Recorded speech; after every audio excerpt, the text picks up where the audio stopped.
Greetings, and welcome to House of R, a Ringerverse podcast on the Ringer Podcast Network. I'm Mallory Rubin. Spoiler, my top moment of the year is every time I get to podcast with this gemstone of a human. It's Joanna Robinson. It's me. What a joy. That really was the theme of looking back this year, is like doing it with you, honestly, genuinely. Yeah. And we'll talk about that as we go. Getting COVID with you at Comic-Con, etc. Top of the list. Really, not the COVID part, but being at Comic-Con together, what a treat. We are here, in case you couldn't tell from this preamble and from the title of this episode, for one of our favorite annual traditions. We do this every December. Joe, this is the fourth time we've done this. It is our top 10 moments of the year, top 10 moments of 2025 in our universe. What does that mean? What do we mean by top? What do we mean by in our universe? What properties are we considering? We're going to explain all of that to you. Yeah. Right after this. This episode of House of R is presented by Target. Stranger Things has returned to Target, and it's time to visit Hawkins for the final time. Step back into the 80s with righteous exclusives like a Funko Pop of Steve and the Squawk Van, the epic Squawk satin bomber jacket, and the Stranger Things Yume upside-down capsule shaped like a walkie-talkie. New items are dropping all season long, so prepare for one last adventure at Target. Joe, can you believe we've done this 3 prior times already? No. Isn't that wild? Banana. We've been podcasting together so long. I know. How will we celebrate bonkers? half a decade together? Our 5th anniversary? Yeah, oh my gosh. That's a big one. Oh that's my big. Gosh. What's the special gift for 5th anniversary? I would recommend that we get friendship co-host tattoos, but guess what? Oh, we already did it. We've already done that. We already did it. It's is it the wood anniversary? I do feel like we kind of wood anniversary. We bring the wood on every pod, you know horny on Maine always. So, but like top 10 wood moments, guys. I don't know. I'm just here. As you know, I've been begging to do some sort of best of the century so far: sex. So I'm in. For people who want more horny Mallory, though, they can hop over to the Prestige TV podcast feed the next couple weeks, where we will be covering Heated Rivalry. I'm so excited. Very I can't exciting. wait. I love that show, and I cannot wait to talk about it with you. I can't even tell you, I did a previous Prestige TV podcast on Heated Rivalry with my pal Richard Lawson. It was great. Richard is a queer man, brought a lot of great perspective. And then everyone was like, why have we not heard from the horny scholar herself, Mallory Rubin? Everyone was clamoring. And I was like, I also just want to talk to Mallory about this very horny show. So watch Heated Rivalry. I'm honored. Listen to the Prestige TV podcast. But more importantly, listen to this podcast. That's right. And we have other stuff coming on the House of R podcast feed as well. It's a busy month. Holidays be damned. It's a really important question. How could we possibly count down the top 10 moments of the year when I have not seen Avatar Fire and Ash yet? Here's my follow-up question. Did you specifically ensure and insist that we recorded this podcast before Avatar Fire and Ash came out so that you wouldn't be shamed by me, if no one else, for not including a Piacon pick in your top 10? Do you think is that why we're recording today? Do you have a Piacon pick in your top 10? I don't, but the movie hasn't come out. You've seen it though. You would put it on if you meant it. No, I wouldn't. This podcast publishes today, and that is that's the first rule we can mention on the spoil, because the spoiler warning is a part of our opening stretch here where we prepare everybody for what's to come. The spoiler warning is anything that came out in 2025 until today. December 16th. If it comes out in the next couple of weeks, it's not eligible for inclusion today.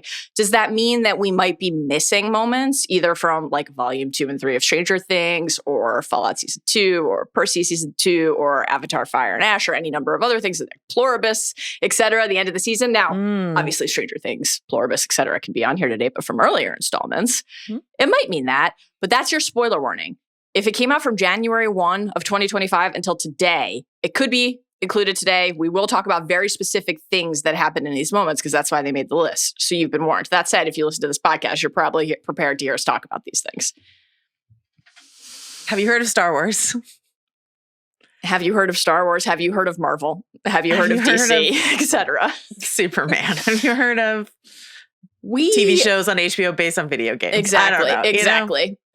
Listen, we're not going to have any Fire and Ash moments on the top 10s today because the movie has not come out. It comes out in a few days, but we will be talking about it together because at the end of this week is gift swap time. We're trading Avatar Fire and Ash. That is Joanna's gift to me to watch that movie so that we can talk about Payakon together. And Interview with the Vampire Season 2, which I will be watching. You've already started. And I've already started and I'm loving. And, we're going to both go to the theater on Thursday night to see the movie when it drops, which means if the gift swap of Hollywood to us. Exactly. We will be treated to, you thought you were going to sit in that seat for a 3-hour and 17-minute movie plus just some routine trailers. No, you will be in that seat for 4 hours easy because we're getting the Odyssey tease. We're getting a Doomsday trailer. So we will, of course, share our thoughts on that as well, as long as we're able to see them.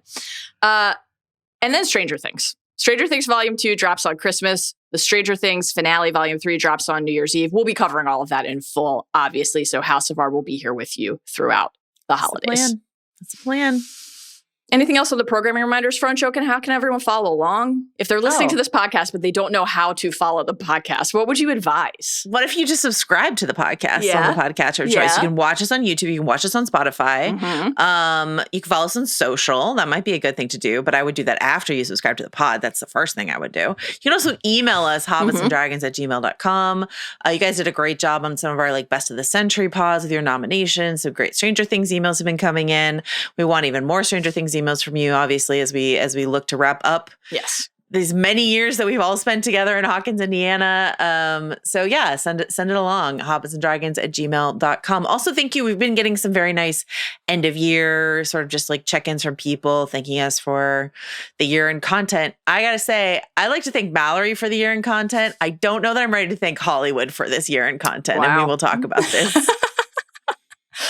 Any other programming reminders, Joe, or is it time to get to the eligibility rules? Let's do it. Let's eligibilize. Fantastic. Nope. I think anybody who's listened to the pod before will be familiar with how we're going to approach this. It's how we often do a countdown. We are counting down from 10 to 1. Our lists are secret. I don't know what's on your list. You don't know what's on mine. It's a little bit easier to predict the top 10 moments of the year sometimes than some of the other countdowns because it's a more concentrated set to consider. But I will say, started sketching out, hey, what's my list of candidates? And as I texted you in real time, was absolutely astonished to confront some of the things that had come out this year. It's like, oh my God, Skeleton Crew was still airing at the beginning of this calendar year. Yeah. The year feels like it evaporated. It feels like it absolutely blew by. And yet, when you think about one specific thing, one point on the calendar, it can feel like 100 years ago. So time, space, very strange. I mean, it's a good thing we've covered a bunch of Nolan movies this year. We're ready for the time dilation effect of counting down the year. Exactly right. If we have the same pick, as always, we will discuss it at the higher of the two spots. If we have some smuggles and honorable mentions from a property, a shared property, we'll talk about it at the higher of the two spots. Sure. We might have to do some real time, sussing out of whether or not Carlos is free to play a clip to reveal our picks. Part of the joy, discovering it together. It's a mystery as usual to everyone but Carlos. Genre picks. What do I mean by genre picks, Joe? Oh, listen, something that either was covered on House of R or could have been covered on House of R. Like Mallory mentioned Pluribus. That's a show that we aren't covering on this podcast, but certainly qualifies. Yes. So, there's a few things that we didn't get a chance to get to, but might have been really important. Specifically, I would say for me, because I was sort of a little bit in and out this year, there's a couple things that I didn't get to talk to you about in an official way, but they might still be on the list and a chance to talk to you about it now. So, You're the best. I love you. No White Lotus, right? No Pitt, Adolescence, Hamnet, one battle after another. That doesn't mean that those properties would not have generated actually our top moments of the year, but that's not what this list is. I gotta say, I could make a case for Hamnet. Okay. I could. There's some witch stuff going that I could make it. I'm not going Toss to, it in but the I mix. could. I love it. I welcome it. I haven't seen it yet. Can't wait. Truly can't wait. As always, these lists, which we are sharing with each other and all of the bad babies, are our favorites. So it's not a comprehensive best of the year list. We're not trying to achieve consensus. It's what means the most to each of us, what has kind of taken root in our minds, in our hearts, in our memories. Maybe these are moments that feel emblematic of the year in some way. Maybe they're the ones that instantly popped into your mind and that tells you something. We'll explain as we go. Also worth clarifying, moments. So we're emphasizing favorites and we're emphasizing moments. This is not our list of the top 10 shows of the year or books of the year or films of the year. Now, there might be a lot of overlap between what properties would be featured on one of those lists, but we like to refer to this as the Boba Fett rule because famously, infamously, up to you to decide. I did feature some Boba Fett moments on this list in past years because there were incredibly meaningful moments inside of that very flawed television show. So keep that in mind. We already explained the eligibility window. Any other rules, questions, comments, concerns, hopes, joys, fears before we dive into our lists? What if we go off our usual script and just get right into it? I love it. Let's start with your number 10. Carlos, can you play this clip as you explain what's happening? So it appears that I have drawn. It appears that I have drawn. Here's the armoire. Yeah. And so.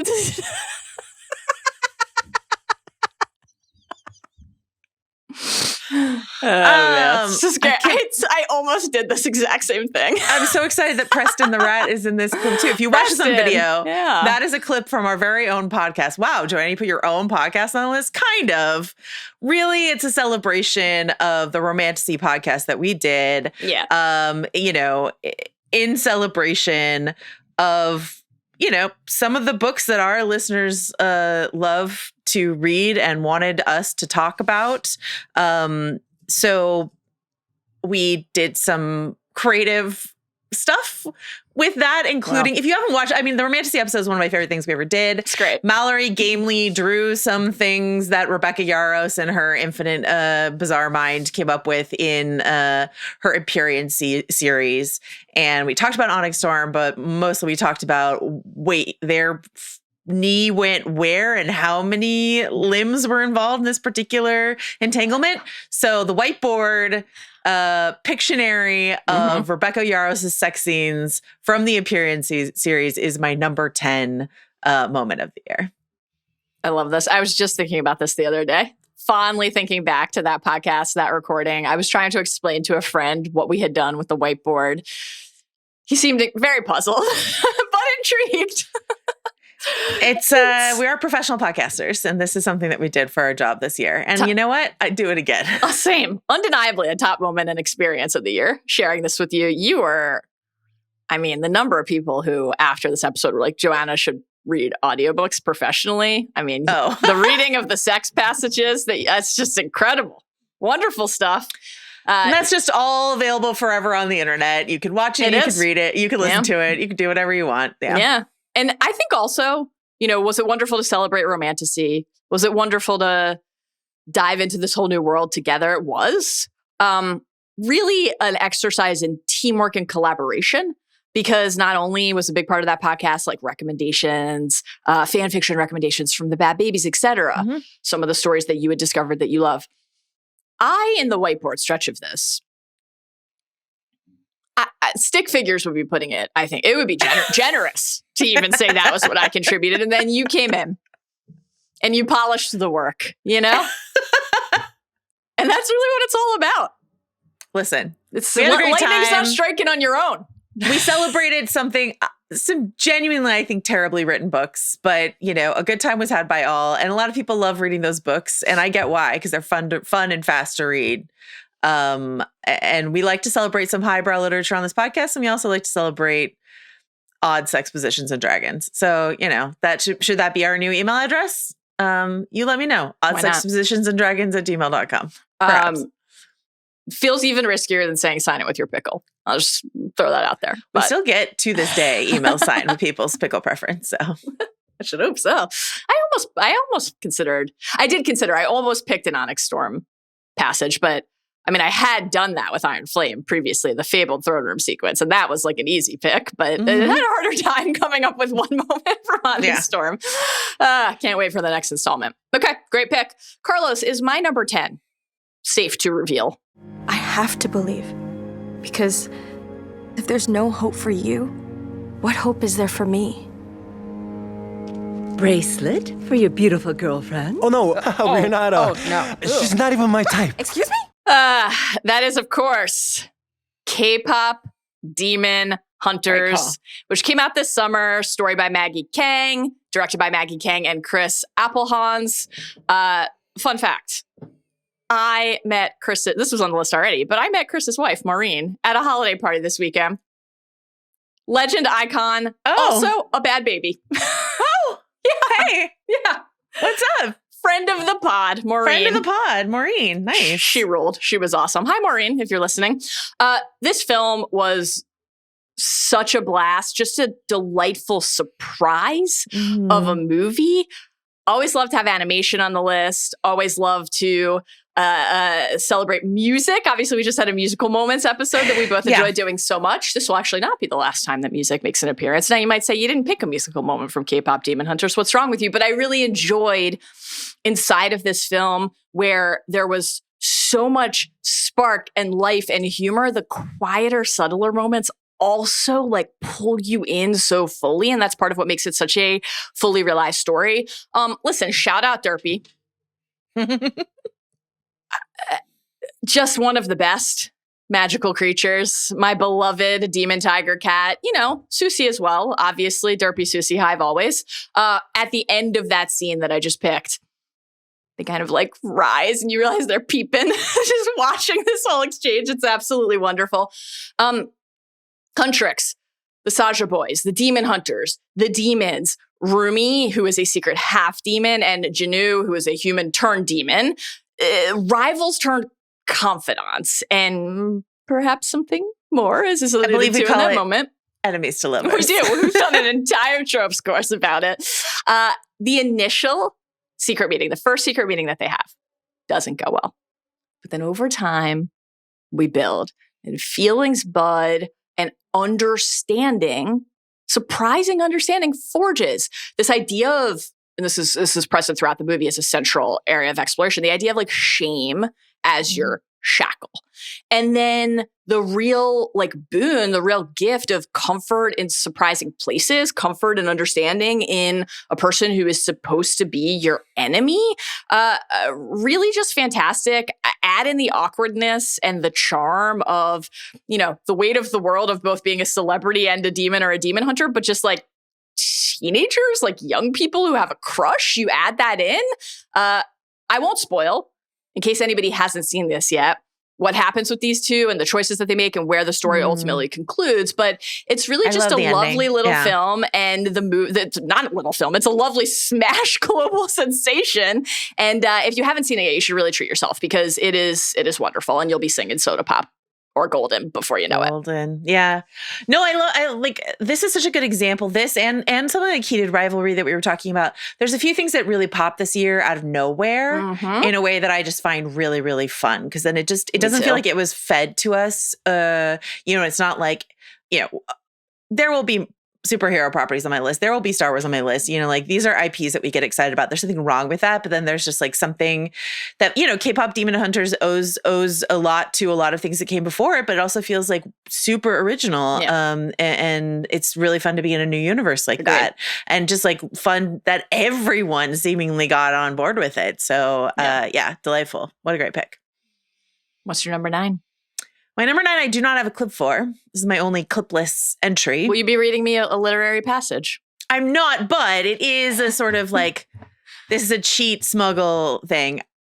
We celebrated what I think is some bad writing at number 10, and I will just say at number 9, I just wanted to shout out Bury Your Bones in the Midnight Soil by V.E. Schwab, Catabasis by R.F. Kuang, and Will the Many / Strength of You by James Islington. These are not only books that I loved this year. Will the Many came out before, but like a lot of people picked it up this year in anticipation of Strength of the Few, its sequel. But these are books I loved and loved hearing from our listeners that they also loved. And we've gotten so many emails from people, and I've gotten DMs on Instagram and like Twitter @mentions and all these other things from just people like getting really excited about reading these specific books, but any number of things that we've talked about on this pod. And I just like, I guess it's like an old school bookseller. Like it really pleases me when people pick up a book because I said that I liked it. And that's such an honor that people would like spend their cash, pick up the book, spend their time with the book. And then for them to say, I loved it. The way that Will of the Many popped for so many people. I met our colleague David Jacoby when we were both in the offices last week. Sneaky tall. I should have known that because I know he loves playing basketball, but like really sneaky tall. David Jacoby, he's like legit like 6'5" or 6'6". Yeah. I was like, But I only had a few minutes to talk to him because he was just about to record with Juliet, and we just talked about Will the Many Strength of the Few for a second, and it was just like really nice. So I just. That was how I had, as I've already confessed to you, that was how I revealed to him that you were in town. Because I saw him and he's like, have you read? Oh, and then Strength of the Few yet? Have you read Will the Many? And I was like, I haven't yet. I can't wait. Joanna loves these books in this world. Maybe you'll get to talk to her about it this week while she's in town. But I just I remember bonding with you about Catabasis and us looking at these like beautiful editions we got from the publisher. Thank you so much to the publisher for sending them over. Finding out that Rebecca R.F. Kwong is a bad baby. That was like a huge moment for us. Stay tuned for that. I got to moderate an event with V. Schwab, and I got to meet Victoria, who was a huge interview with a vampire fan. These are just like our people, and it's just like exciting for me that they're creating these wonderful new worlds, and exciting for me, when I get like despairing about people reading or whatever, to hear from our listeners who are reading. And if you're not, I'm mostly audiobook at this point. So like if you're like, hey man, I haven't picked up a book in years, you love a podcast, you'll love an audiobook. And any of those, Catabasis, Barrier Bones, The Midnight Soil, Will the Many, or Strength of the Few would all be, I think, great holiday listening or reading if you care to. But I love talking to you about books, Mallory. Same. And I love talking to you about, like, we don't very often get to talk about like new books, but sometimes we do. And it's really fun. So I'm excited to catch up on some recent reads over the holiday. I always love to revisit sacred texts and stories that we love. And there's been a lot of that lately, and certainly will be a lot of that next year. But, I can't wait to dip into Will the Many and Strength of the Few. I loved Catabasis, and we've talked about like Everlasting and how excited I was to have a new Alex Harrow book. Like so good. I should have put Everlasting. I don't know why I didn't. I'm in a little bit of a fog today. I definitely should have put Alex Harrow on here too, of course. I've yet to get to the third Book of Dust installment from Philip Pullman. Like there's just been so much in our universe recently. So I feel on the one hand behind, but in a weird way, like that's exciting because there's all these things waiting for me to dip into over the holidays and after. I can't wait. Great. I'm glad you had all of that here. That's wonderful. Catabasis or Catabasis, or however you prefer to say it. I still can't. I can't keep it consistent. I keep switching in and out of different pronunciations. I've had two of my closest friends who live up here both also read it after me, and each one of them, when they got to like a certain chapter, which is like a backstory chapter, they were just like, that one is gobsmacking. Yeah. It's just incredible. So, I really recommend these books, and I love hearing from you all when you picked up books that we've talked about. And here's to reading more in 2026. So, I love it. We're gonna have a real vibe shift here. Oh, okay. Is it Peacemaker? No, it's not. Peacemaker we'll hit that later. Okay. Carlos, is it safe to play my number 9? Dad! Run, Spike! Run! Go! Fucking go!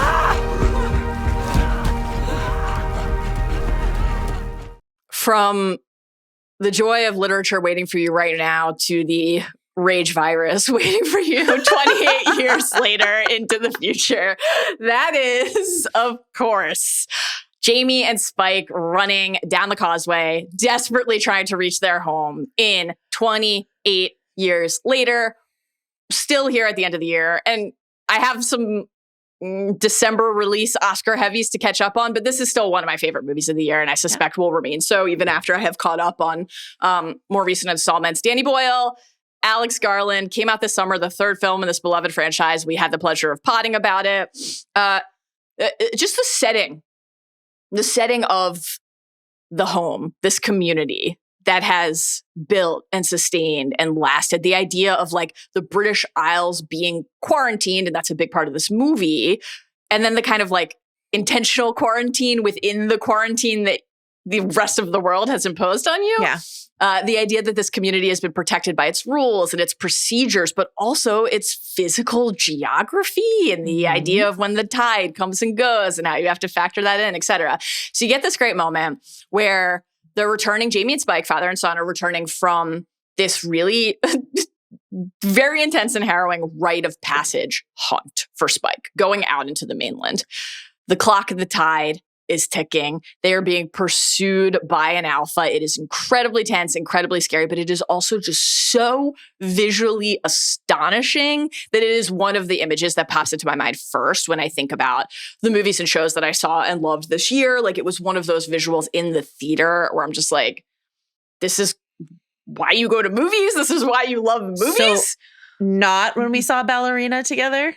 I wrote down Ballerina on my long list of things to think back on, and it didn't ultimately make the cut, but it was in the initial, the long list. The long list.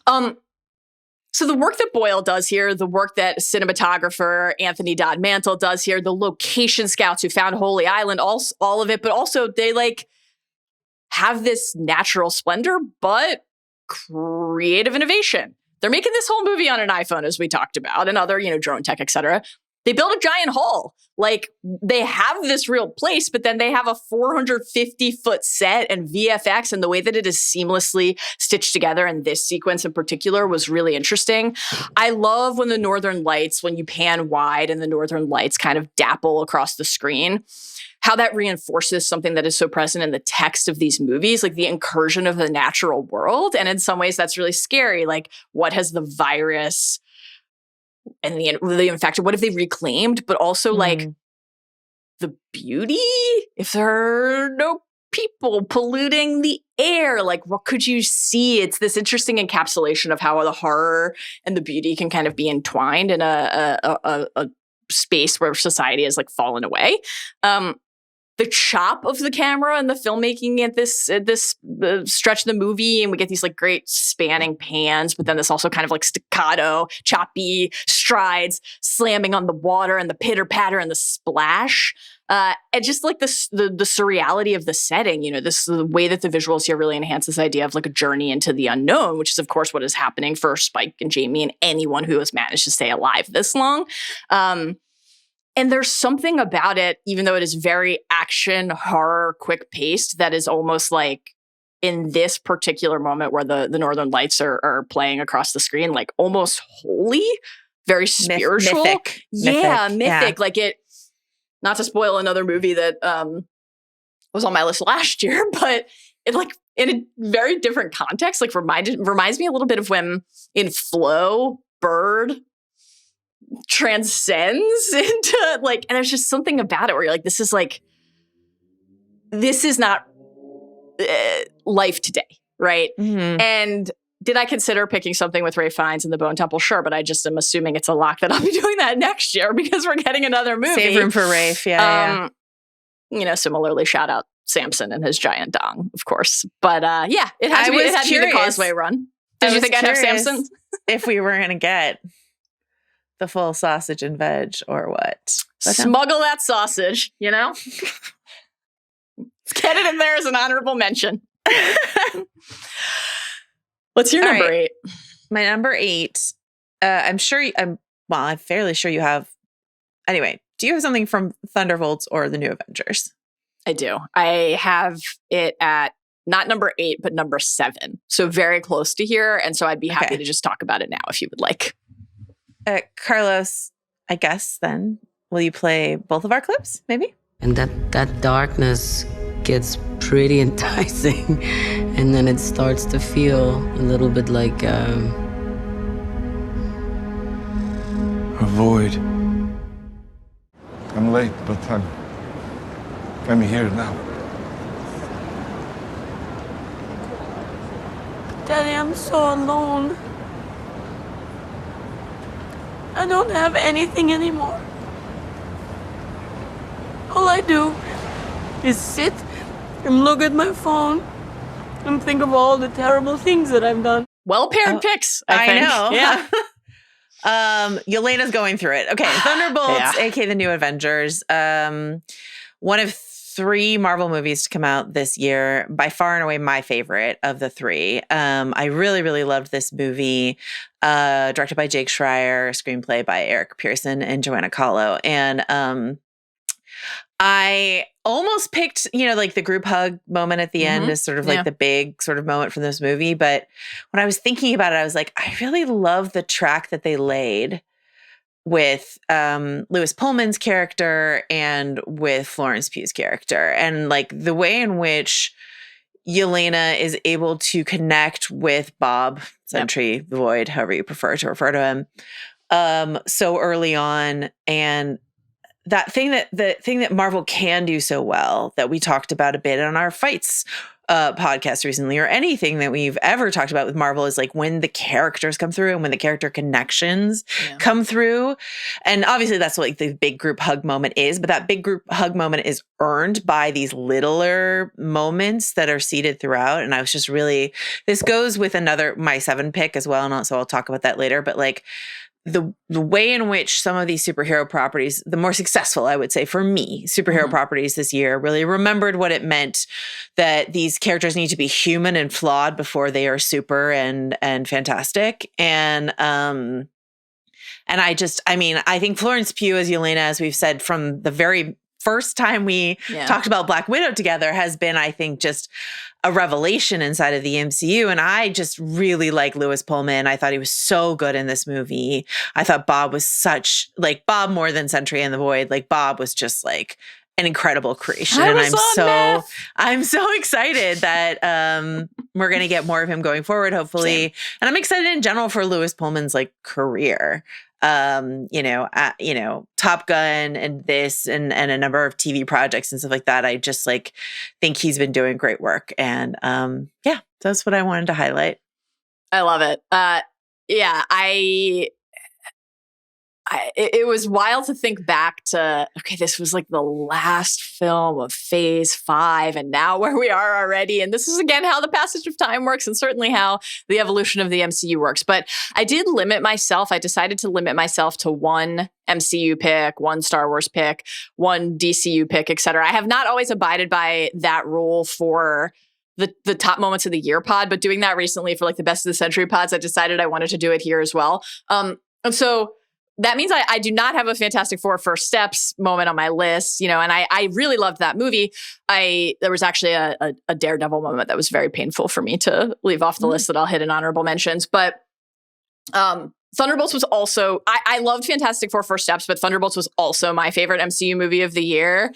And it is a movie overall that I adored and appreciated, and also a movie that was full of moments that felt like a part of a whole and stood out to me in like very clear focus on their own. And so it just felt like easily the right one to feature here. And I think, similar to you, like I wanted to celebrate it one more time because I just think it sucks that this movie has been like painted as a flop because of the box office figures, when this was such a creative success and is really something that like we should be toasting as a reminder that the MCU can deliver us joy in all sorts of forms and shapes and through all sorts of characters.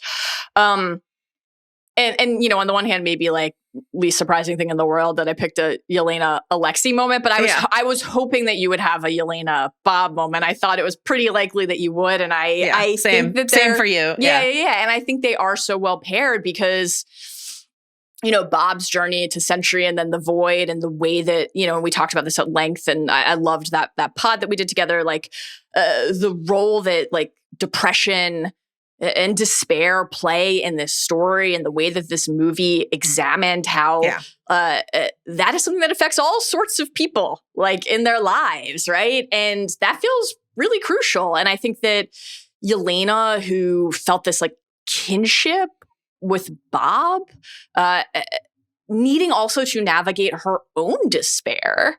And the fact that she has her own journey is like part of what allows her to connect with him and reach him, I think is really, really powerful. That sort of look of recognition. Yeah. You know what I mean? Where it's just sort of like, yeah. And that early indication from him that this like very yes. hard, you know, inside of that scene that I clipped from is like him saying like, you guys should just go on without me. Like it's, you know, it's better if you just sort of like leave me here. Right. And it's just sort of like, no. Right. Like, no, we're not going to do that. I like to like thinking about this movie and what works well and the moments that we both picked. I think part of the reason I felt like drawn to the Yelena Alexei scene in particular was like, it feels to me like it captures something very powerful and poignant about this particular film, which I'll hit more in a second, but also just like a good reminder of how the MCU can work across properties when it's humming, you know? Yeah. Like when it pays off Yeah. shared history and our investment in, you know, Yelena and Alexei and Natasha. Obviously, Natasha is a huge central focus of the conversation, the longer conversation that Yelena and Alexei are having in the scene that I selected. You know, the Black Widow movie, the Hawkeye show, even like the blip and what the impact that had on them. Like, I lost my sister again, but forever, and you disappeared. You can think about what all these characters have been through. You can think about watching, you know, a moment I love, like Yelena and Alexei singing American Pie and Black Widow, but in this new context of all of these people who feel lost, finding each other because of that shared sense of not having another place to belong is like really core here. And, you know, the idea of like a new team of characters that's forged from like anti-heroes or heroes or whatever the case may be, in some cases like outright villains at one point, who are just going through it and struggling with some aspect of existence and like have something they regret or something that causes them to feel shame. Like I love in that scene when Yelena says, my first test at the Red Room, Anya, she was just a child. She was so small. And the thing that Alexei says to her is, so were you. And like that life raft you can give to somebody just by understanding and like granting them the ability to forgive themselves a little bit is really important and lovely. And I think the loneliness that the movie captures through all these characters is really striking. And, you know, even the people who are going to save the world, like you said, need other people to help lift them up sometimes. And I love that. And when Alexei says, like, when I look at you, I don't see your mistakes, it's just like really hit, really hit. So lovely and moving moment in a great movie that I really enjoyed. So yeah. If you're listening to this and you just like skipped Thunderbolts because you heard it wasn't good, like I would say check it out. Yeah. I think you'd really enjoy it. What's your number 8? My number 8. Do you have anything? You might. From the television program, Alien Earth. Kind of, but not really. Okay. Is it you meeting Timmy at Comic-Con? Closer. Okay. I think we could probably safely hit my moment here then from the show, and we can circle back. Show focused stuff. Show focused stuff here. Yes. Okay. Let's hit it, Carlos. All advanced civilizations would know this figure, so what are the next 3 numbers?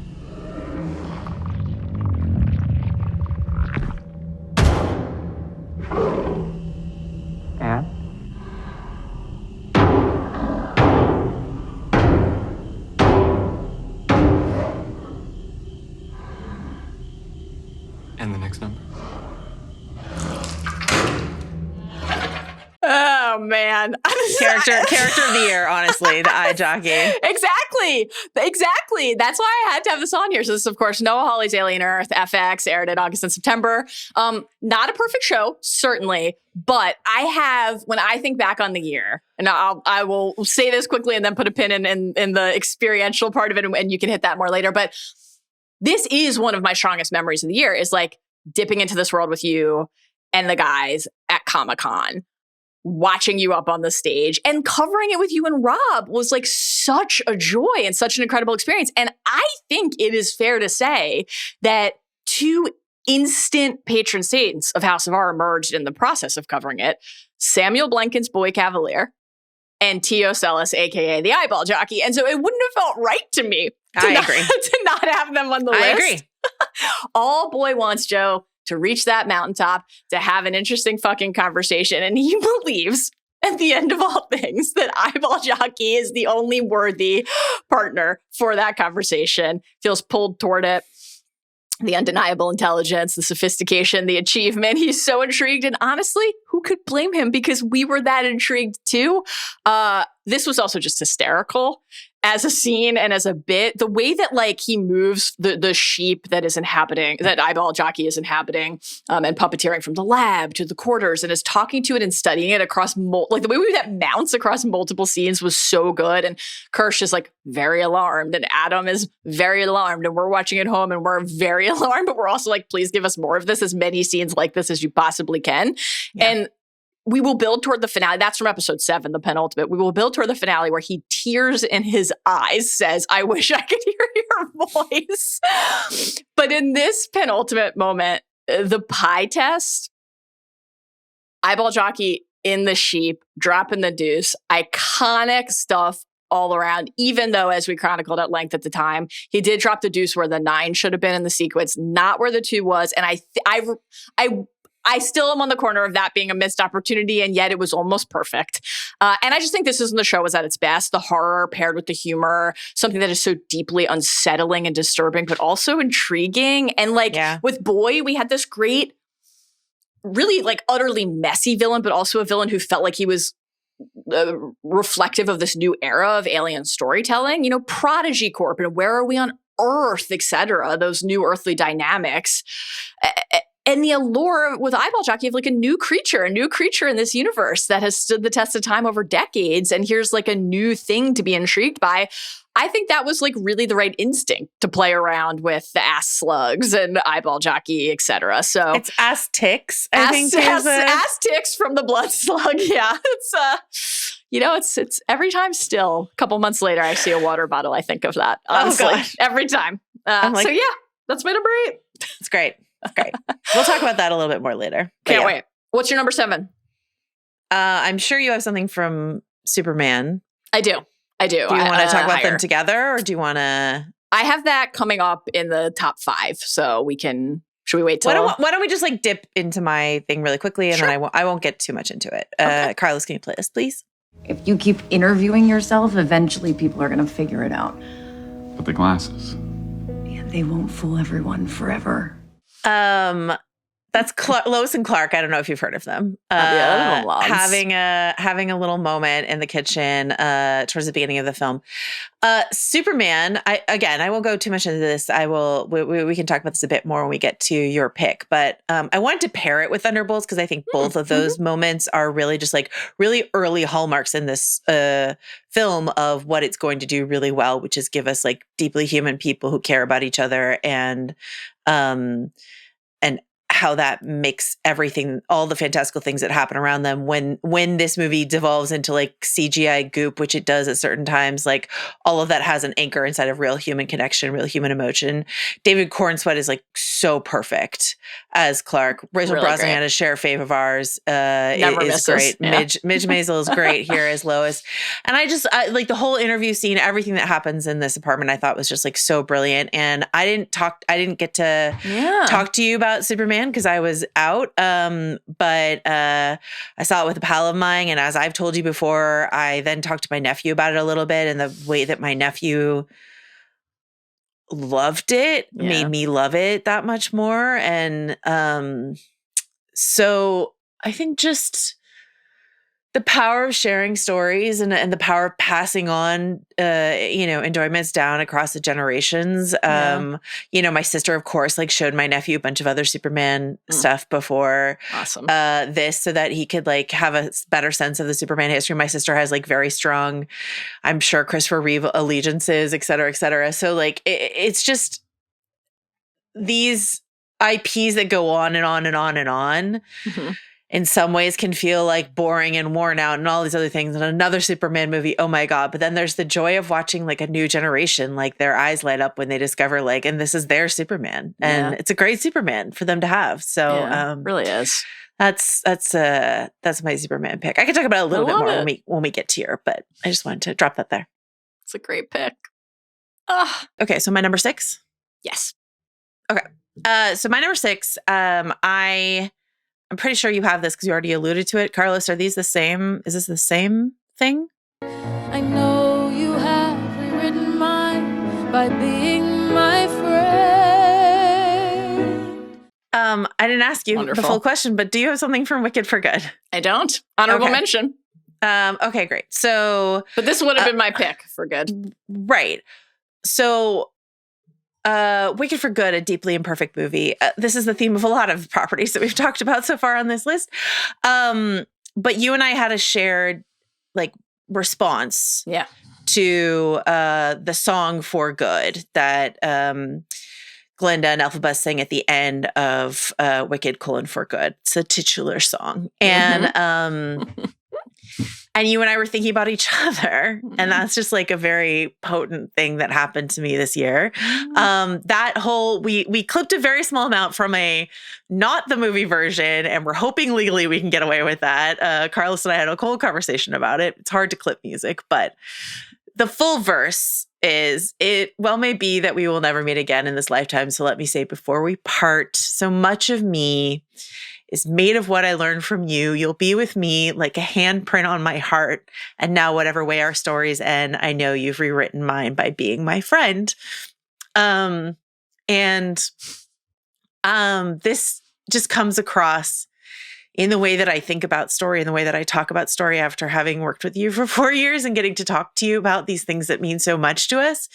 And I have even more to say about how important your friendship is to me, and I will try to save some of that for later. But inside of this song that I've actually heard a million times, and then watching it this time, thinking about talking about this movie with you, and so having you so top of mind and having just the genuine life-altering impact your brain and heart have had on me, felt important to represent here. So very important to me.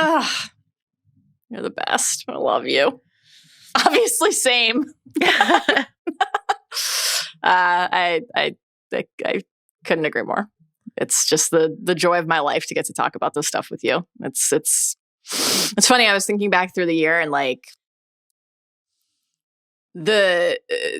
I loved a lot of the things that came out this year and that we covered or didn't cover, but so many of my favorite memories of the year are things that didn't come out this year because we got to spend a lot of the year talking about like other stuff together. Like I'm watching Buffy for the first time because of you, not only because it means so much to you and you're like, you really like should see this. It's like a pretty important thing in our world, but because it's like, I remember a thing you said to me once was, this is the most formative to my very being thing in the world. And it's like, so I have to experience it because it's part of knowing you, and like, what an incredible thing to get to share. And, I have to assume we'll both have Stranger Things coming at some point later today. Maybe not. I do.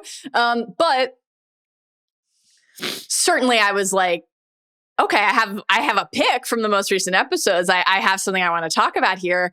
But even that pick, definitely, I would say the rewatch was like the higher high for me than the actual new Stranger Things. Yeah, so even the thing I picked is like rooted in the shared experience of having revisited it with you and the bad babies sharing it with us and everything. So like, getting to do Hot Nolan Summer and to Crisp Nolan Fall and to who knows how we'll label it in the future when we keep it going. And like, we got to talk about Back to the Future this year. And like the Romantasy call out was like a great example because it's just, I don't know, so much of the calendar in the year is like dictated by the flow of releases and the tentpoles and those things. And it's like, this was such a fun year to explore other things that either we love or like we wanted to share with each other. It was really great. And I think we're both very excited looking ahead to future years and next year to know that there are really big things coming out that we can't wait to talk about, but also like, fuck, it's a Lord of the Rings anniversary. Like, what a time to be us and podcast together and be friends with each other. It's just like, it's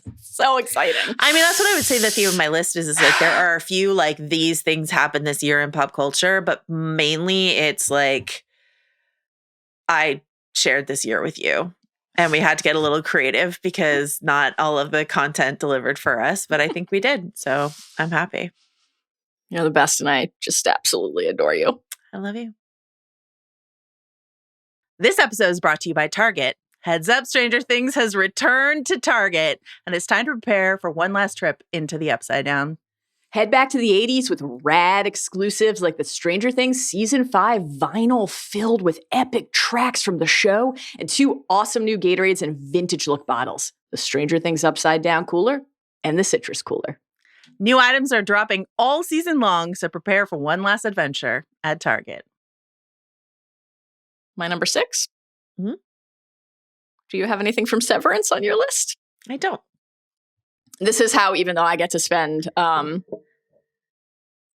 literal hours of every week with you, just an embarrassment of riches, how much of Joe I get every week. And I'm always greedy for more. I also got to have like a parasocial relationship with you this year on Prestige TV podcast, as you know, is my number 1 pod on Spotify Wrapped. And I love getting to listen to you talk about things that I don't get to talk to you about. And Severance was one of my favorite shows. And it was just a weekly highlight when the show was airing to listen to you and Rob talk about it and break it down together. And I thought the season was full of incredible highs. So I actually like had a hard time. There's a long list of contenders from Severance season 2. Yeah. And I surprised myself actually a little bit with the thing I picked. Carlos, can you play my clip? You know what I think? I think the second you get your wife back, you forget I ever existed. I think that I disappear along with every innie down there. What do you want from me?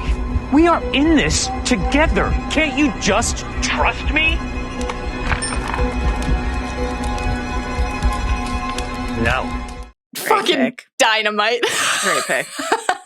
So that is, spoilers, we did say spoiler warning. That is from the season 2 finale of Severance, episode 10, Cold Harbor. When I was initially jotting down things I might pick from Severance season 2. Arguably my favorite bit of podcasting this year was listening to you and Rob break down the Burt Fields Irving dinner. So much kitchen and cookware commentary. It can't be missed. Can't be missed. That was obviously a contender. Irving confronting Helly at the Ortbo, certainly a moment in television that it's still in my mind and top of mind for me. I think everything with Gretchen and Dylan really stuck with me in a meaningful way. I think obviously in the Severance season, there are like the episodes that maybe are the best, and that's a little different from the moments that are the best sometimes, but not always. Anyway, at the end of it, I just was like, Severance is to me so fascinating and so consistently interesting in its ambition. And that's one of the things that I love about the genre stories that we get to cover. And like Severance makes me think of Lost and what made me like want to do this in the first place, like really think about and interrogate every little aspect and theorize with your friends. And then you get to these moments that reward that level of attention and investment. And it's just a really satisfying feeling. So what we saw in that clip and what we heard in that clip is Innie and Outie Mark, spoilers, interacting at last at the birthing cabin. I just love how this was presented to us visually, watching yourself on that little camcorder pane, but also it's an entirely different person. And that's kind of the point. His own life and his own desires and his own motivations. I loved the blue light bathing and the fireplace reflecting the orange light and like the literalizing of the out. So you're outside, so you're like, you've got the moonlight and you're inside, so you've got the fireplace, but the Outie Innie, the visual rendering in that respect, I thought was just like really clever as a bit of filmmaking, as a bit of television making. Obviously, this is a very important scene to set up the decision that Mark makes at the end of the episode, certainly.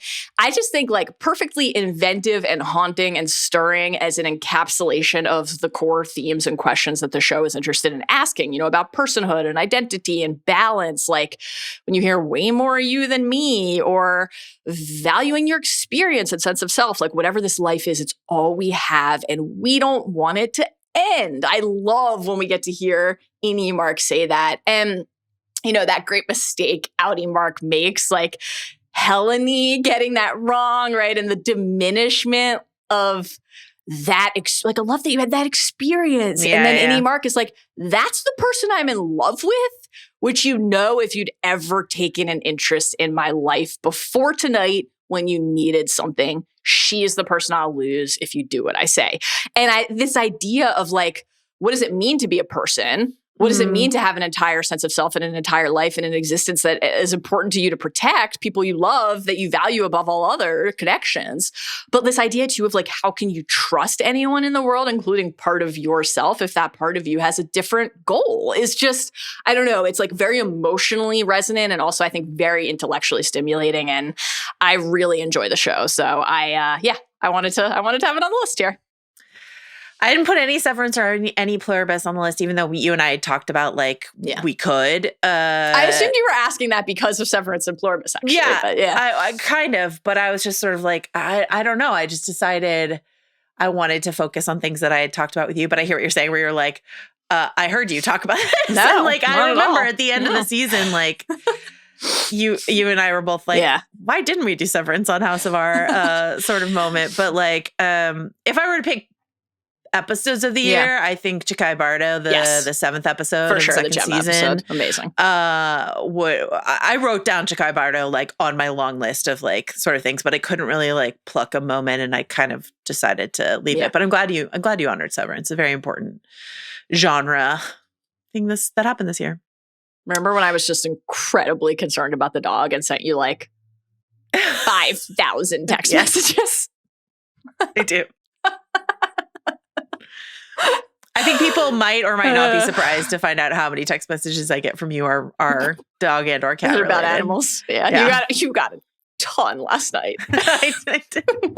It was Halo's adoption anniversary. A real Halo download. Yeah. Some Halo lore came through. Oh, man. Okay, we're into our top 5.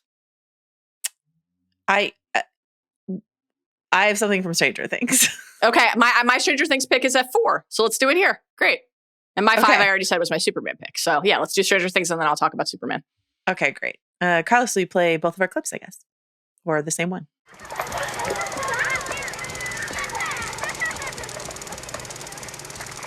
Do you want to be friends?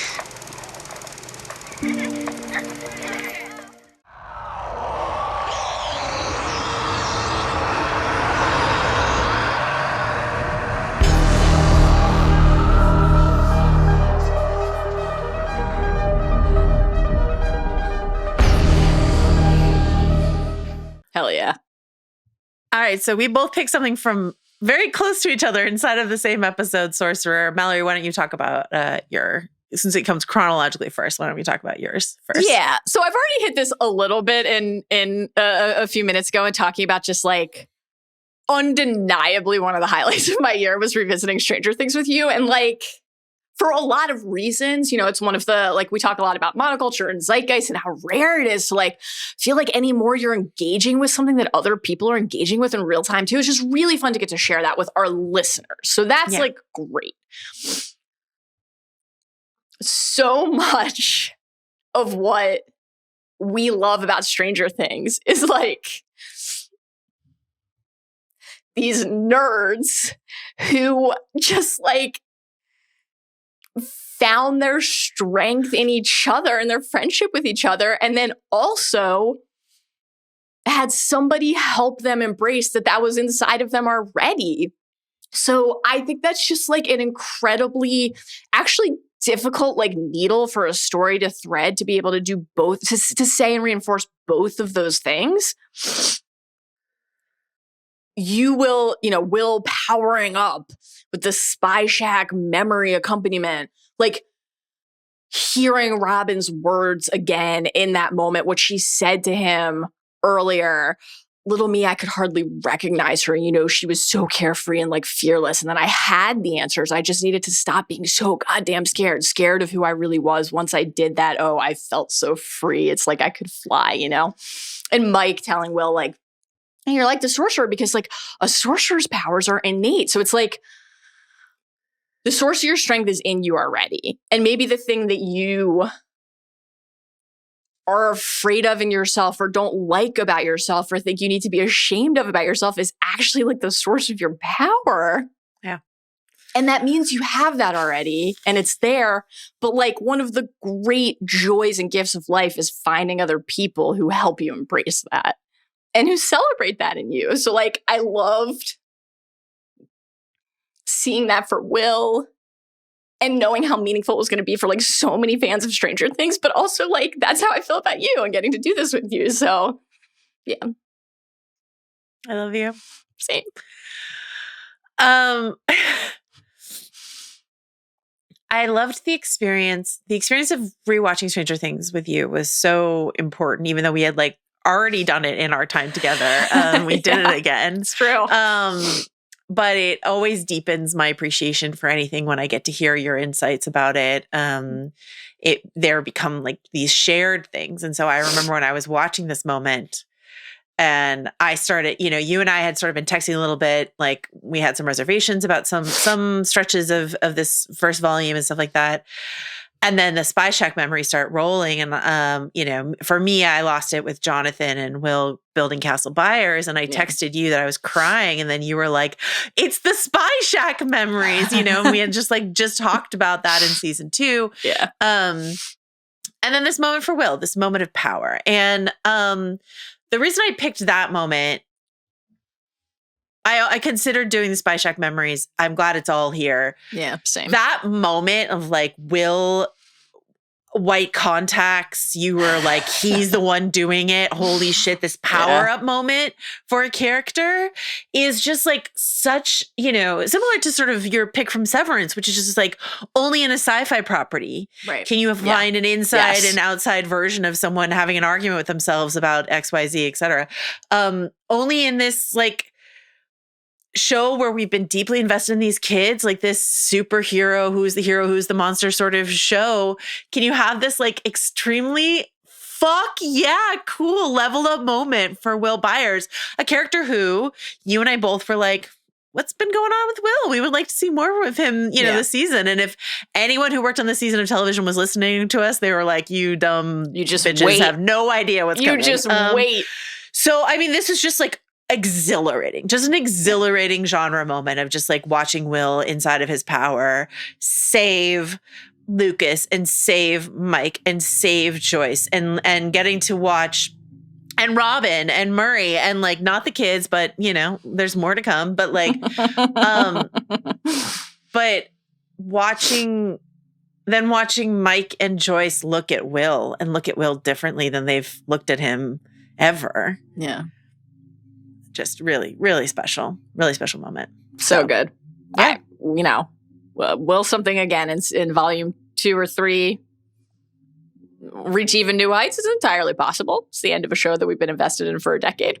But I think we'll feel good about this pick no matter what. These picks, I think like no matter what happens in the finale, well, that's not true. I don't know. Like Dustin might die and we'd be like, well, God forbid, but I won't be able to cope. I think no matter what happens, if you're going to pull like what are the images of the final season of Stranger Things, like this whole Will sequence is sort of it. Okay. I agree. And then do you want to talk about Superman? Let's talk about Superman. Carlos, let's see my Superman clip. He sent me here to hurt people. Parents aren't for telling their children who they're supposed to be. We are here to give y'all tools, help you make fools of yourselves all on your own. Your choices, Clark. Your actions.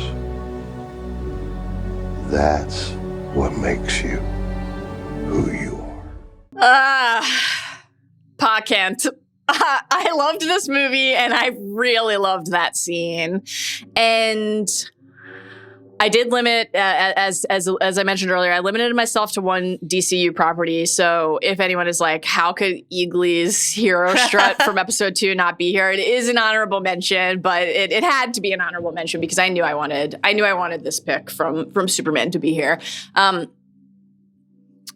world has turned on Superman, right? And Clark feels scared, confused, but also betrayed by the truth around which he oriented his entire life, like what he thought was the truth, that his parents were good people and that they wanted him to do good things. And then back in Kansas, he is reminded just through the grace and empathy of a person who actually knows him of who he really is and what family really means. And I thought it was lovely and really, really tender.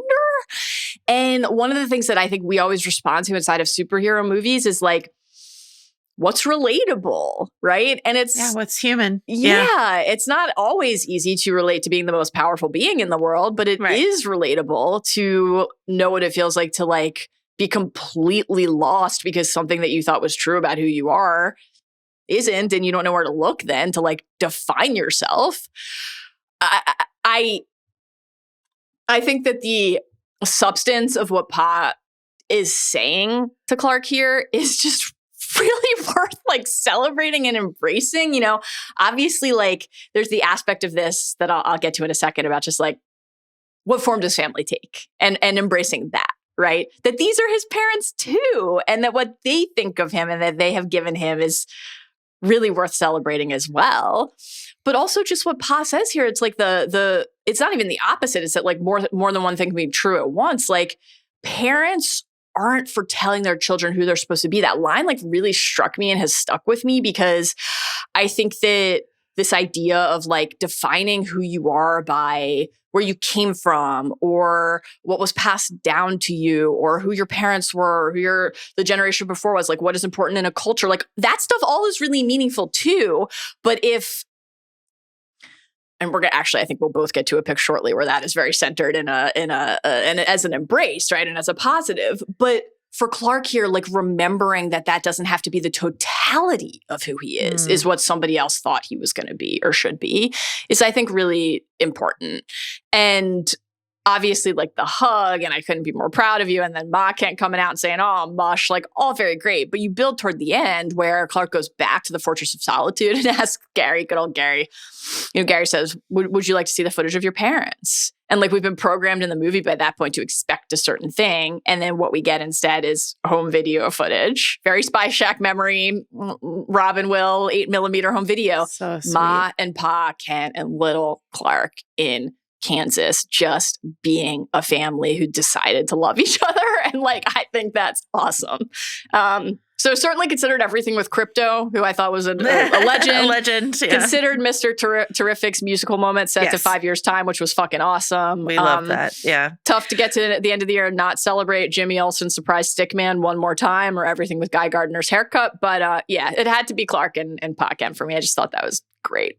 I've never been happier, I think, to be wrong, where I was like, had so many reservations about James Gunn taking over for Superman, just because, of course, he knows how to do emotionality and found family. And of course, he's done that with Guardians, but there's always been this like snark to him that I was just like, really didn't want anywhere near my Superman property. And I will say, like, some of the Guy Gardner stuff wasn't my favorite inside of Superman. Like there are ways in which it came through that it like was not my fave, but he nailed what really matters so much about and who he just really gets who Clark is. Yes. Which is something that I just don't think like the last iteration of Superman, the last couple iterations of Superman on screen. I'm not talking about TV Superman. That's a whole different can of worms, like have really gotten. I feel like it's been a long time since I've seen in film a Clark that I really recognized. And this is just a perfect example. It's a perfect clip to pick of just sort of like getting the Kents right matters. Yeah, exactly. More than getting Zod right. So, you know, to me. So, yeah. All right, my number 4 Yes. is a blatant cheat of time and space. Fantastic. Carlos, will you play this clip? You know I support it. Sorry, Jenny. This is where you get off.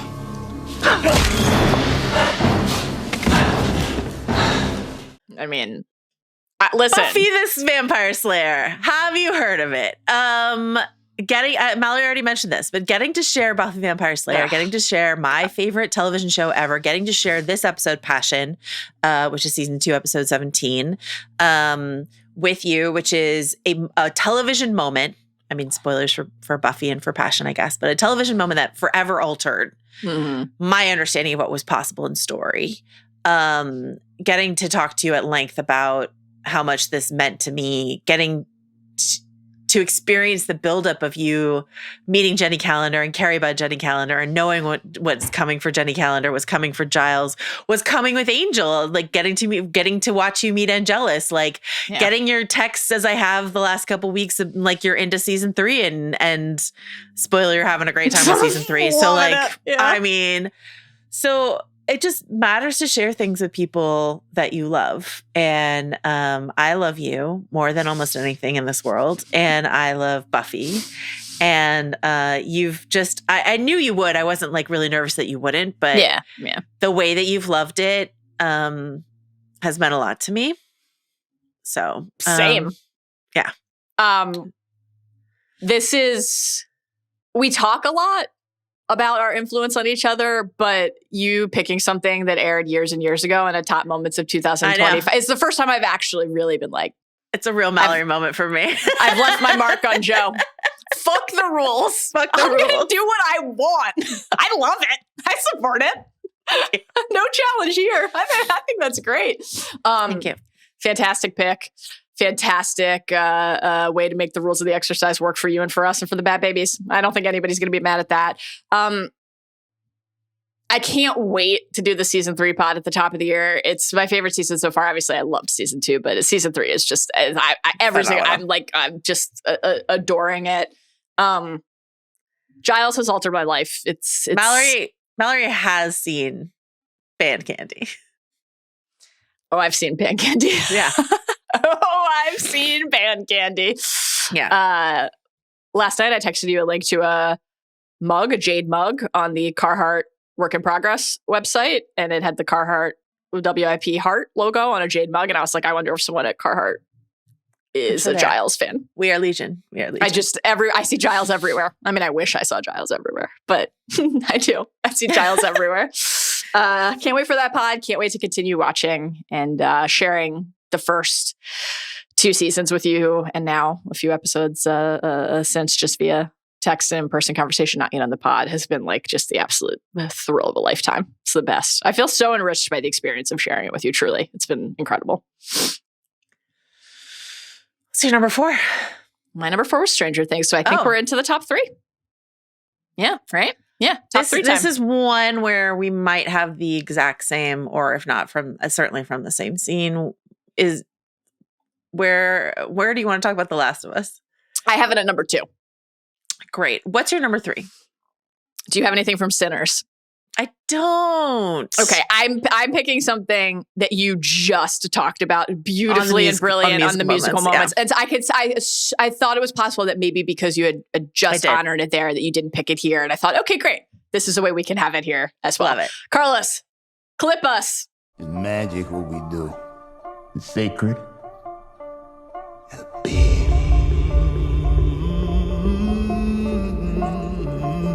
There are legends of people born with the gift of making music so true it can pierce the veil between life and death. Woo! I'm just levitating. I love this movie. It's so fucking good. This is, of course, Ryan Coogler's Sinners. This is Sammy piercing the veil at the juke. Joe, you just talked about this. You just hosted this moment as one of your favorite musical moments, not just of the year. Quarter century. Of the quarter century. Sinners is one of the best movies of the year. This is in the running for best scenes in a movie this year. Maybe it is ever, honestly. Yeah, I mean, yeah, Yeah, maybe ever. Why not? You Fuck know? it. Maybe ever. No, I mean, not, well, in the running, I would say. It needs to be considered. It deserves to be considered. Absolutely sensational. Thinking about going to see Sinners, and I talked about this obviously before, but like going to see Sinners and going to see Dune Part 2 last year, like those are similar. Like I saw them multiple times in the theaters, wanted to see them in the IMAX, wanted to see in the biggest screen possible with as many people as possible, just like feel the energy of the room around you. So it's just like such a human experience I had this year. And it's funny, I talked to a couple people who watched it at home, like on streaming, and there's nothing wrong with that, obviously, but like I talked to some people who were like, oh, I didn't like really get into Sinners or whatever. And I was just sort of like, really? That's possible no matter where you are, I suppose. But I really feel like it would be harder for you to not succumb to the lure of this if you weren't like in the theater, like with people watching it. But no matter what, I think it plays, you know? Yeah. My feeling is it is such a masterpiece that it is undeniable in any form, but obviously try to optimize the viewing if you can. And it's a mesmerizing film start to finish. But this stretch where Sammy performs I Lied to You is just astonishing. And again, you spoke about this so poetically and so beautifully just a couple pods ago, so everyone should go back and listen to that if they haven't. Yeah. The soul-stirring nature of this performance here, the way, as you talked about, the eye of the camera moves us through not only like the rhythm and choreography and like structure of the scene, but through the idea of a shared experience, through the idea, like literalizing that sense of music uniting. And then of course, uniting across time, across generations, because this veil piercing for the power of the performance summons the spirits and unites across time. And of course also draws Remick, which... You got double Jack O'Connell on your list. I love this for you. No complaints. No complaints here. This is just, it's powerful. It's inventive. It's evocative. It's like, it is so assured and enrapturing and just utterly original. So really sensational. I hope that this movie is honored with many Oscars because it deserves to be. Can I just say that you having 2 musicals on your list? That's your influence on me. K-pop and Sinners makes me really happy. And I almost had Wicked. That was like, I would say Wicked is my first honorable mention, probably. And so yeah, it's been a big year for music. Lovely stuff. All right. So your 3 is my 2. Last of Us. The Last of Us. But if somehow I had a second chance at that moment, I would do it all over again. Because you're selfish. Because I love you.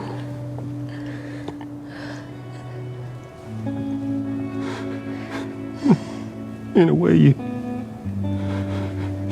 can't understand. I think that's really fun. So the porch in scene. In the edit of this, you will probably just see one clip. But Mallory and I picked clips from this scene that are literally back to back. I love it. Daddy Joel on the porch with Ellie in season 2, episode 6, The Price. And why don't you talk about why this? I mean, this is obviously the moment, but why don't you talk about why? Everything about this is just gut wrenching. Still. You know, the work that Craig Mazin and Neil Druckmann have done through the first 2 seasons, adapting these wonderful games into this brilliant show, covering The Last of Us with you has been one of my favorite experiences in podcasting, period. It has just been, first of all, like a world that we both got to discover for the first time together, which is always such a fun thing to share. This moment, I mean, season 2, there were plenty of things that people didn't enjoy as much about season 2. I think season 2 had a lot of really high highs, obviously, like episode 2, seismic, undeniably. You know, I think Joel singing Future Days to Ellie singing Take On Me to Dina, the fateful Joel Abby confrontation, etc. No shortage of choices to pick here. This was, other than what we'll get to at number 1, I think the easiest pick of the pod for me, because it is not only one of the lasting images and moments of this year, but just like of a story that I adore and a world that I love spending time in. I think that the performances in this scene from Pedro Pascal and Bella Ramsey are undeniable. I think that the emotion that is on display here is like astonishing and gobsmacking and a wallop that is difficult to describe. The timing and positioning of this scene in the season and in the show, actually, period, in the season, but also in the show based on, the game adaptation, the change of where this key conversation, moving it up here. Mm-hmm. But then just in the context of this season of TV, in the show, by the time we get this in episode 6, which is this beautiful stitching together of all of these vignettes, right, and memories, and we're watching again in new ways with new insights, this relationship that we care so deeply about build across time and become the center of the universe, not only for us as players or viewers, but for Joel and Ellie themselves, right? This force that their decisions orient around. And Joel, by the time we are seeing this, is gone.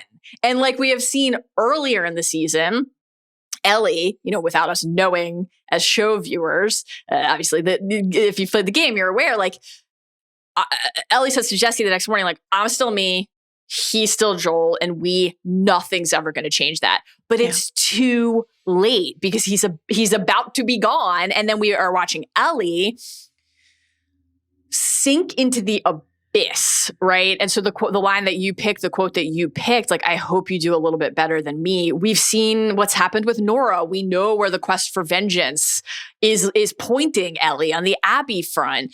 And it is devastating. And so you have this like beautiful portrait of shared history, the guitar, the coffee, the home that they built together in Jackson, the jacket. The fact that like Ellie knows and tells Joel in this conversation on the porch that she knows he was lying to him because she knows him. It was the same face, the same fucking look, that you can only recognize that betrayal in somebody because you know them better than anybody else. And the way that this conversation centers on the key themes and the key relationships, these things that we have loved talking about and covering Last of Us from episode 1, who's the us? What do we inherit across generations? We get to learn something about Joel and his father in this stretch. And like this idea of how can we not just learn to maybe be a little bit better, but like, do we care enough to try? Are we willing to try to be a little bit better? So I don't think I can forgive you for this, but I would like to try is the most powerful thing, not only that you could say to somebody else, but that you could do for yourself. And the way that forgiveness, like this question of can you forgive another person, but can you allow yourself? Can you grant yourself that grace of forgiveness is so core. Like how do we process our guilt? How do we process our shame? How do we justify the decisions that we've made? You can't heal something unless you're brave enough to say it out loud. That's what Gail would tell us, right? That's what Gail did tell Joel. And so the idea of the price and needing to pay the price when every day you're paying the price and you're putting that price on yourself and other people are putting it on you. Like how do you think about your own purpose when Ellie says you took that from me? Like you took it from everyone. But what do we do for love? Like what do we do because of the love in our life? I just think that core intention of exploring that inside of the story is consistently so interesting to me. And when you pair that with these unbelievably heartrending performances here, there was no way it wasn't going to be like near the top of the list. I think the theme for me for most of these picks, barring one we're about to get to, is most of the things I saw this year, in my opinion, were bumpy. There were very few things that I felt like they really, really nailed it this year in terms of what we cover. There were some actually massive disappointments for me inside of things that I was excited about, like Daredevil. Like there are things that just like really didn't deliver for me. Captain America: Brave New World. I was not as high as you were on Fantastic Four. Like all these other things. There's also we were talking about this when we were talking about Pedro Pascal earlier this year, and having seen Gladiator 2, Eddington, Fantastic Four, I was just like, there are people who don't know what to do with Pedro Pascal. And then there's this communion of performer and role. And this, like watching him in the scene, watching both of them. I think Bella Ramsey is incredible in the scene, but watching him in the scene rewatching this to figure out what I wanted to clip, I was like, is there a better actor that exists? The same. Than I had the same Pedro experience. Pascal in this moment? Like, I'm with you know, the completely. way that he's just like choking to get through the emotion to be able to communicate this with her, how it is so painful. Yeah. Like you can almost feel the tightness in his throat, trying to get it out. The way in which, in a meta way, this is like a parting of the ways for two actors who really bonded on this show. And inside a bumpy season, having like this episode, which felt end to end, you know, question we were having this season was like, will it be the same without Joel? It's not. There's still a lot that you and I really, really connected with, but it is not the same show, and that's okay. Things can change.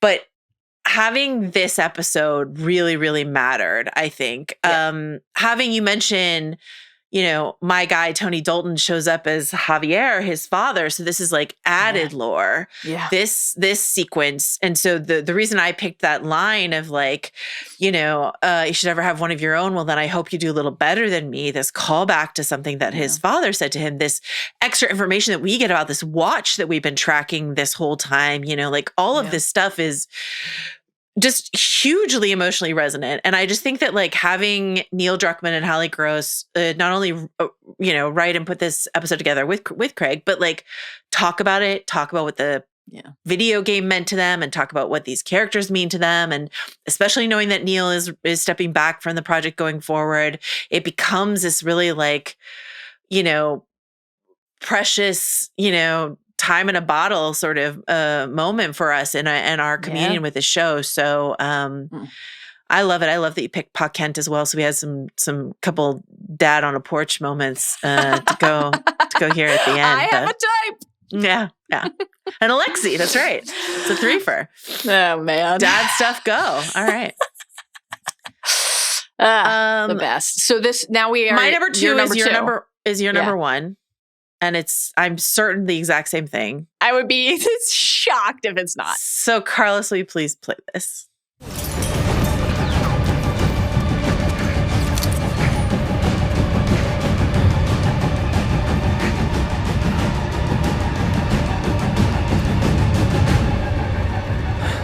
Who are you?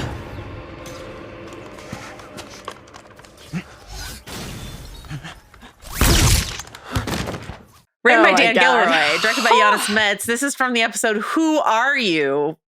Unbelievable. From the perfect season of television that is Andor Season 2. This is episode 8. This is as good as it gets. Zero doubt in my mind that we would have this as our Andor moment. Zero doubt in my mind this would be at the top of our list. Again, a lot of bumpy properties this year. This was just so assured and so important.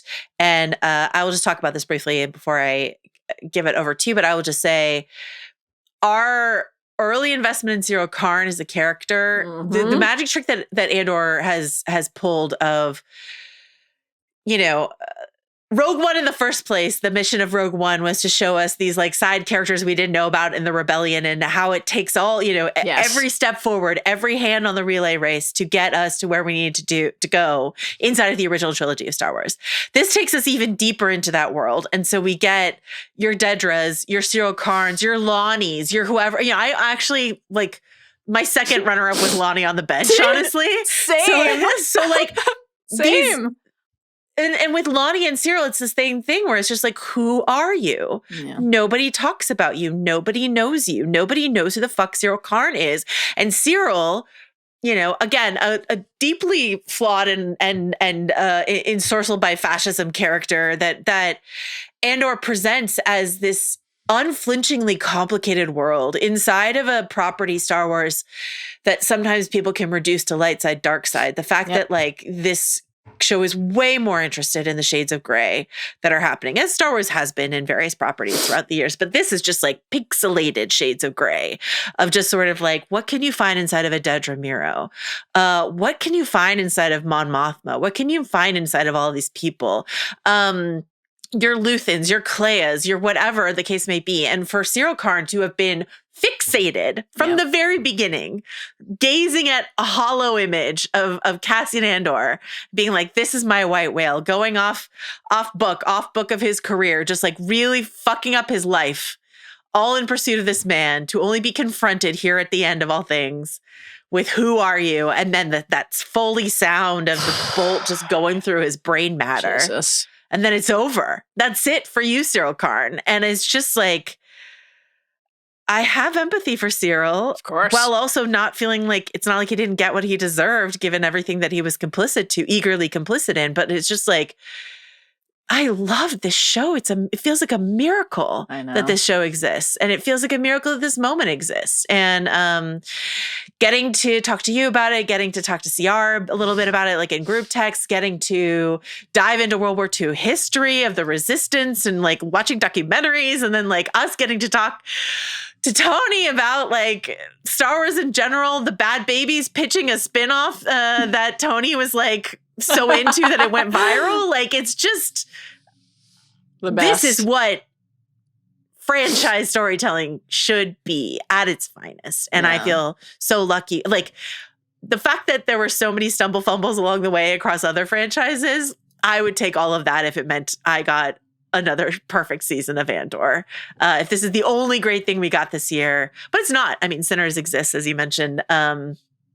Outside of franchise storytelling, there's a lot of stuff that's going on. Pluribus is not on my list just because I'm not done with the season, and I really just want to wrap it up before I weigh in. But yeah, that's Andor. Okay, what do you want to say about our guy Cyril Karn?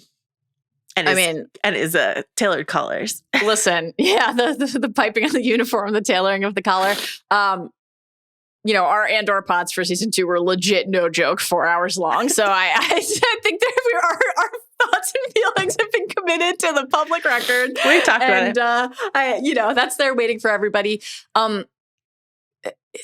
Covering the show with you was just like, every now and then you have an experience where you're like, I'm spending my life the right way. I can't believe I get to do this. Yeah. And it was one of those things. It's funny because my dad, speaking of dads, my dad loves a porch. I will say my dad loves to sit on the porch and look out at the trees, often with a cold beverage in his hand. My dad, my biggest fan in the world, my biggest supporter in the world. He loves the pod. He's always paying attention. He's always chiming in. I've only gotten one all caps, like I'm losing my mind text from him ever, though. And it was, you guys interviewed Tony Gilroy.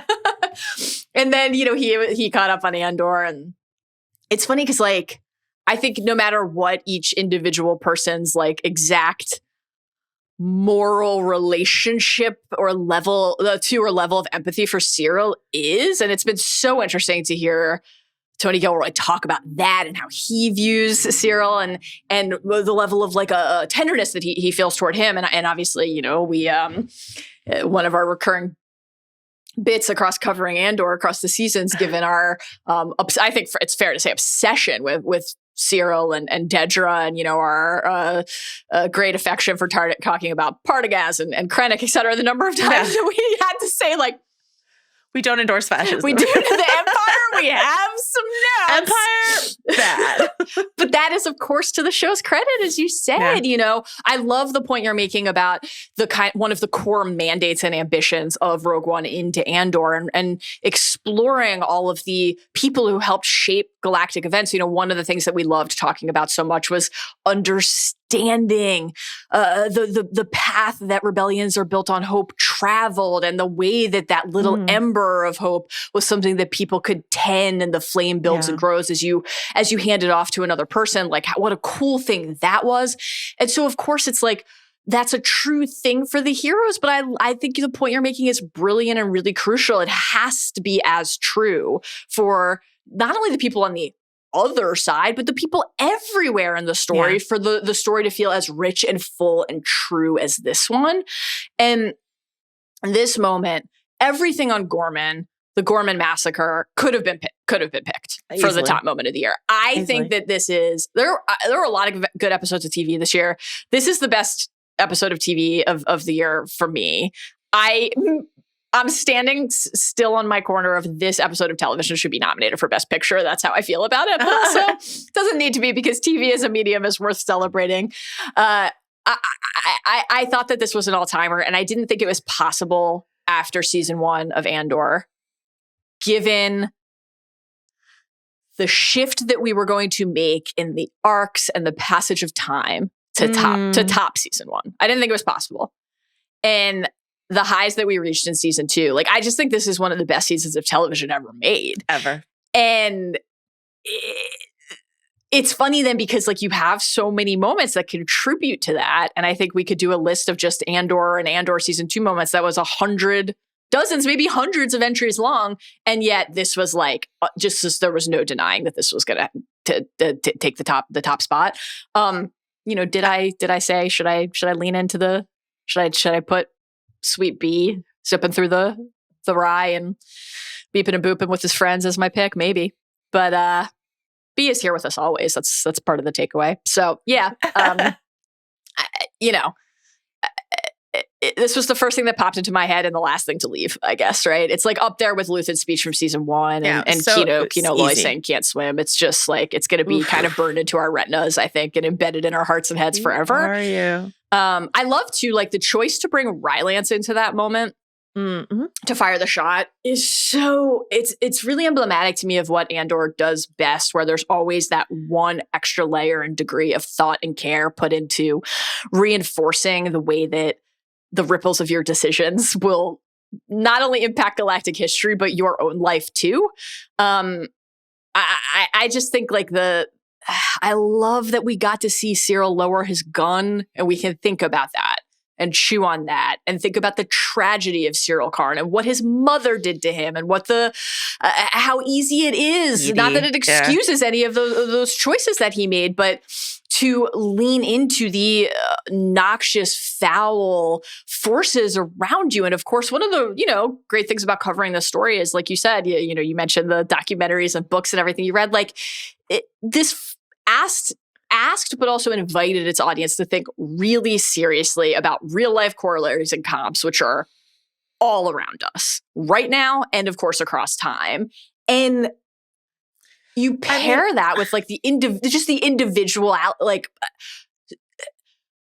Cyril's obsession with Cassian is the defining, orienting force of his life. Everything he does is about Cassian. And Cassian doesn't even know who he is. And so you shrink the story into two people and what they mean or don't mean to each other, the Don Draper, as we said at the time. But also you pan out for it to be about everything in Star Wars and everything in the history of the world. Like, what an achievement. It's titanic. Inside of, it feels increasingly that we are being encouraged not to think. Across all mediums, that, like, just turn your brain off with AI slop and whatever. And so, like, the fact that we have something like Andor, not just something like Andor that feels like a little gemstone, but inside, like, that Tony, because of his history with Kathy Kennedy or whatever, was able to do this inside of the Star Wars universe. This isn't like a niche little, maybe Apple TV Plus sci-fi show that we love that people didn't watch. Like, Andor might not be the most popular Star Wars thing that ever existed, but a ton of people watch it because it's Star Wars. And I feel really grateful that it exists. Me too. I miss it. Tell me about your number one. It's been 1,360 days since we last saw Cobb Vanth. And that's upsetting to us. And I've heard, too long.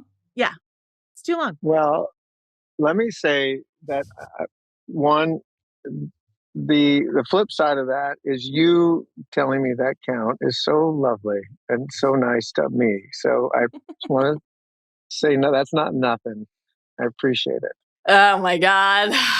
The best. The best. Is it completely like absolutely out of pocket for me to pick a moment from our own podcast as the number one moment of the year? Perhaps. But so that was Timothy Oliphant for an Alien Earth interview. After I did have the pleasure of meeting him at San Diego Comic-Con, he came on the podcast, talked about Alien Earth, but also he engaged with one of our favorite ongoing podcast bits, which is the Cobb Vanth count from The Mandalorian. So this is actually like a much bigger conversation I want to have here at the end of the pod, because this is another moment, yet another moment. I have interviewed so many people in my career, a ton of people. I think I'm like pretty good at interviewing people. I'm decent. You're at it. The Okay. best. something different about when I interview people with you or influenced by you is that you have, I tend to, I think it comes from like imposter syndrome of being at Vanity Fair before I think I was ready to be at Vanity Fair or whatever. Of just like, I need to be smart and serious and like, get some profound like answers or whatever. And then you are all of those things. And I love every time we interview someone and someone's like, oh my God, that's so brilliant. I love when they say that when you've like, laid something on them. Oh God. But then you also just like have fucking fun with it, which is something that I was never great at. And I've gotten better at like being around you. You've really influenced me in that way. And so you were the one who were like, we have to ask him about college. Like you were the one who made me say that. And in fact, I think you like prompted me within the interview and I was like nervous to bring it up. And it's like the highlight of my life. And so that is like, that is incredibly important to me. But but in a larger sense, this will forever be the year where I got diagnosed with cancer and had a cancer scare and had to have surgery and tried to be very like stiff upper lip about it and was like, largely like, I'm pretty proud about the way I conducted myself through that whole thing, but it was very scary.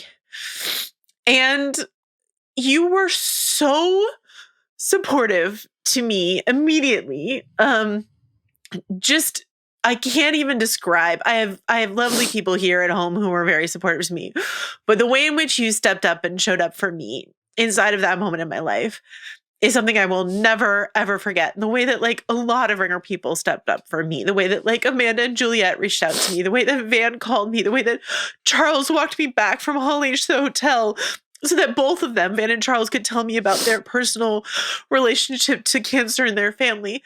The way that you and Rob, who are like my pod sister and pod brother, just like showed up, took over on Alien Earth coverage and just like didn't make me feel like I was like, a little bit FOMO, but like mostly just that I felt supported and cared for and that you guys would like cover for me and then like have my seat warm for me when I wanted to come back is indescribably important to me. So yes, like Tim Oliphant on the pod was like a huge moment in my life and there's no one I would rather spend time with. But when I think about Alien Earth, I think about you and Rob really just like being family for me and taking care of me, which is something that's really hard for me to accept help, and you guys made it really, really easy. So thank you so much. I've kind of practiced this and tried to do it without crying, but I couldn't. So that is where I'm sorry. This is so self-indulgent, but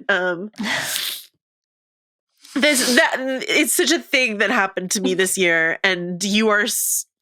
I don't know how I would have done it without you. And I don't know how to describe, I don't know how to tell people who are listening, like, who you are, because they think they know and they know a lot because you are so generous with, like, your heart and yourself on this podcast. But, like, you are just, like, the truest, bluest person I know and have ever met. And I love you with everything I have. So, oh my God, Joe. Thank you. Oh my God. I love you so much. And, the just depth of feeling that I have for you and how important you are to me is like, not possible to articulate or explain. And I think that you are just like a source of light and joy in my life and in so many people's lives. And obviously just like the courage and the strength, but also I think the choice that you made to really let people into your experience and share with them things that were important to you, but also could be helpful to them. Like I was so struck by that and still am. I mean, what a very, very, very private and difficult thing. And to choose to share that with other people because it might help them. It might give them the strength to ask a question, or to stand up for themselves. was just astonishing to me to watch. And, you know, I hope that every minute of every one of those days as you were navigating something unthinkable, you felt the love that people have for you, because you deserve to. And you deserve to feel that every day, right? But I hope that you felt it then. And we're reminded of how much you mean to people, because you were, for me and for so many others, just it's not really possible to think about the things that bring me joy without thinking about sharing them with you. So that's how I feel. How about you? I think you're the best. So sorry, Carlos. Carlos. That you have to deal with two adult women weeping in over a Zoom here at the end of the pod. But I was just like, I had to do this. I had to pick this moment. Sharing this with you, sharing Hall H with you, sharing your first Comic-Con, doing something scary, going up on stage at Hall H was really scary for me. Knowing you were there in the audience meant the world to me. So yeah, we had a year. We had a year. Timmy on stage in his pink seersucker suit going like this to point at you. Timmy backstage being like, I just met Luke Skywalker because Mark Hamill was across the room. Was just like, so watching Tim like geek out about meeting Mark Hamill was just like really fun. And yeah, and being there with a larger, Ringerverse fan, and just like, so fun. And the way that Carlos, the way that Arjuna, just like Arjuna is just like so amazing. So yeah, I love you all. This has been a really tough year, but I'm really proud of what we've done together, and I'm really grateful to our community. Our listeners have just been phenomenal throughout the year, even when the content was not there for us. They were. So yeah. So let's bring this energy of like, we can do anything. Even if the content's bad, and what if the content's fucking phenomenal next year? And and it's the Lord of the Rings anniversary. Exactly. And you have several seasons of Buffy you still haven't seen. Exactly. The Buffy rewatch continues. A Rings anniversary. We're getting 2 throne shows. We're maybe getting Doomsday. We're getting Dune. I mean, Interview with the Vampire season 3. Will we see next year in some slice of pop culture in our universe an even more notable sex cardigan? It's possible. I mean, if anyone could pull it off, it's the Vampire Lestat, but stay tuned to find out. Man. Do you want to hit us with some any honorable mentions we haven't gotten to? We've hit a bunch of them kind of as we've gone through. The Daredevil moment that I alluded to was just the Punisher returning. First conversation between Frank and Matt in a very wobbly season of TV, as you know, that was electric. Very good. That was so good. Seeing Mari in the pit on the like list of, feels like really just for us, but also fun to see that it's for everyone. Mari in the pit really almost made it. That was like my like I had a TK at the bottom for like a while, and Mari in the pit was really close to being on there. Yeah, it's hard to leave Mari in the pit off, honestly, but it's so core to who we are as people. In a way, putting it in honorable mentions just means we get to end on it. So like, it's true. There you go. I can't wait to do this again at the end of next year. Maybe we'll have to expand to 20 because the 2026 the content releases will be so good. Dare to dream. Here's hoping. And we will have consumed homebrewed mead the week prior. Why not? Why not?